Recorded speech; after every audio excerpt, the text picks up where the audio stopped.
So, Governor, this last meeting of all the meetings you've had, would you characterize it as the most telling? And if so, what can you tell us? Leader McConnell is very supportive. Senator Rubio participated in the meeting also, and both of them are very supportive of getting something done. I think that meeting, along with the other meetings, I think people would say that they're optimistic and they're very supportive. But the bottom line is we don't have funding. We have more cases every week.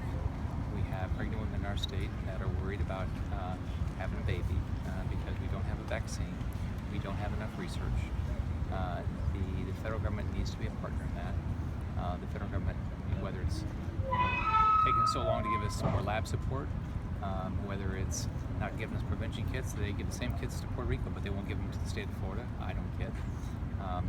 So I think the President and Congress have got to figure out a way to prioritize things that are important to our whole country, and this is an important issue.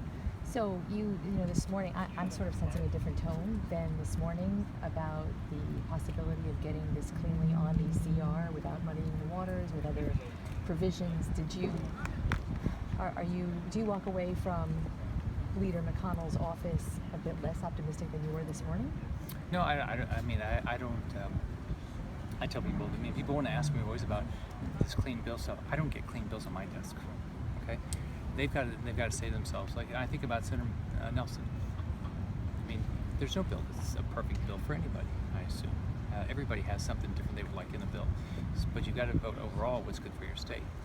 Voting when Senator Nelson voted against $1.1 billion of funding, that would have helped start the process of making sure we get a vaccine, help more with research, help more with mosquito abatement. Then he turned the back on Floridians.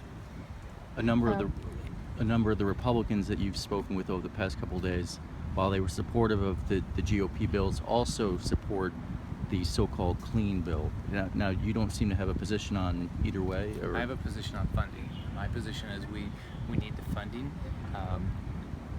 They can decide the right amount, but we need funding for vaccination. We need funding for research. We need funding for mosquito abatement. We're going to continue to put our money at the state level, but they've got it. They're responsible. They should be a partner in dealing with some of the issues that we need. We need their help on lab support. The CDC should be doing that. We don't. It shouldn't take 3 weeks to get lab support. We need to get the Zika prevention kits. Be a partner with us. This is a national issue. This issue is not going to just impact Florida. It's going to impact our entire country. Can you specify what Leader McConnell said to you? How did he answer you? Well, he knows the importance of it. But what did he say? What was his demeanor? What was his? This morning you said no promises from the House Speaker. Did he lead you to believe he was going to take some action? Well, first off, I've known Leader McConnell for a long time, and he and his wife Elaine are friends. And so I have a very good working relationship with them. So he's always been very honest with me about what was accomplished. He said he knows it's important, and he's going to work diligently to get this done. But he's actually one vote, and so he didn't say that.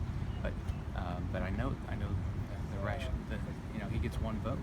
He's going to work hard to get this done. But the Senate's got to do it, and the House has got to do it. What I've said to everybody is, everybody needs to stop and think about this. This is about pregnant women. It's about pregnant women and the developing babies. It's about pregnant women and the developing babies. That's what this is about.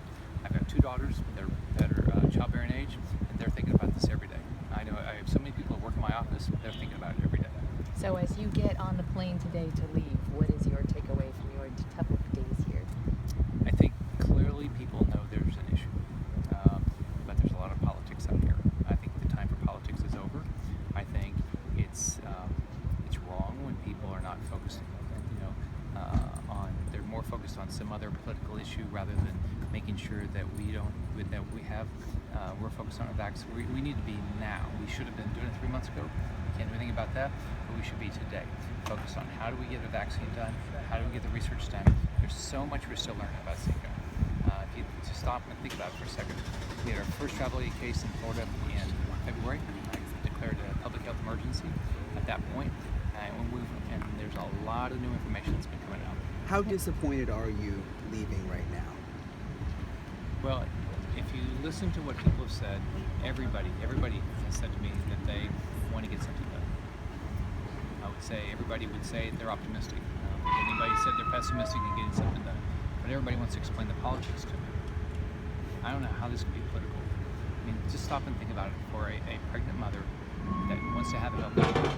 I mean, if you think about everybody you know, that's every family wants to have healthy children. Every grandparent, in my case, wants to have a healthy grandchild. That's what they ought to be thinking about every day. And so what I would be doing is I would think about that and say that's more important than any politics of this. How it helps somebody in their election. Frustrated. You're frustrated. But it just doesn't make sense. I mean, wouldn't you be sitting here worrying about pregnant women first thing? I mean, wouldn't you want every child to be? I mean, I met a young man that had microcephaly, has microcephaly, We talked about that yesterday. and Pinellas, and his mom just told me the struggle he's had his entire life. So action for people like him. Action as you leave. What's the action? When I go on the air Pass a today bill. and I say, Pass a bill. But what? No, action that they told you they're willing to take. Is there? Has your visit and your lobbying and your getting in their face moved the needle to them? I think they all believe that they know how important this is. I think many of them have clearly said that this is on their radar more than it was back in May when I was here. So I think people know that this is an issue. Now they've got to figure out their political process to make it happen. And I don't get a vote. If I got a vote, we pass it today. Thanks, everyone. Thank you. Thank you, Governor.